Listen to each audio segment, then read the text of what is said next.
sama-sama po tayong lumaban. Gusto po natin ng law and order sa ating bansa.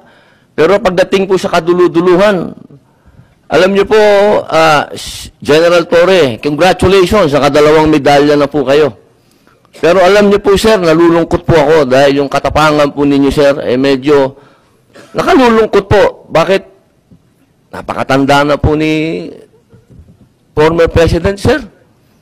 Ako naman po, tagahanga ninyo sa pagkamatapang ninyo, sir, pero napakatanda na po ni former President. At alam naman po natin, sir, na lumaban yan sa komunista. Alam niyo yan, sir. Sana naging konting, ano lang po tayo ba? Binigyan naman natin ng konting, kung paano natin tinitingnan yung mga medalya nyo, hindi lang nalagyan ng medalya si Presidente, pero kung sa medalya mag-uusapan, tinulungan na tayo laban sa mga terorista. Yun lamang po, sir. Sana napakasakit isipin.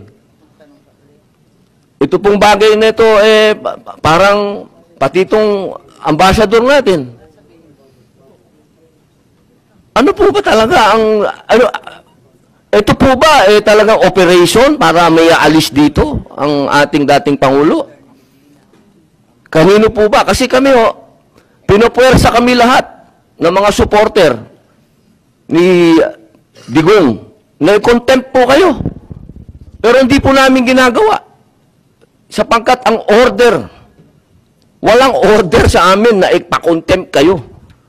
Kung galing lang to kay PRRD o galing kay BP na pakontempt tayo, kukontempt kita, boss. Baka ako pa magsabi na ako hahatak sa'yo. Pero hindi ko ginagawa, boss. Kasi walang order sa amin na gawin sa inyo yan. Ang natatandaan lang po namin na sinabi ni PRRD na malinaw na ginagawa ng pulis ang order sa kanila. Kaya po namin kayo nirirespeto, sir. Dahil yun ang sinabi ng boss namin.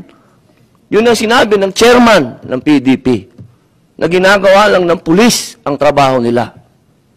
Pero sana naman, sir, isipin din natin kung anong itinanim ni PRRD sa bansang ito.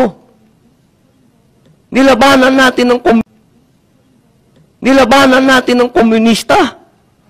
Talaga bang yan ba talaga ang kapalaran ng mga presidenteng lumalaban sa komunista? Isang in-exile, at isang sinurrender? Ano ba po talaga itong bansa natin? Tayo po ba'y demokratiko talaga? Tayo po ba'y under control ng komunista? Yun lamang po. Maraming salamat po sa inyong lahat. Magandang hapon. Salamat po. Maraming salamat,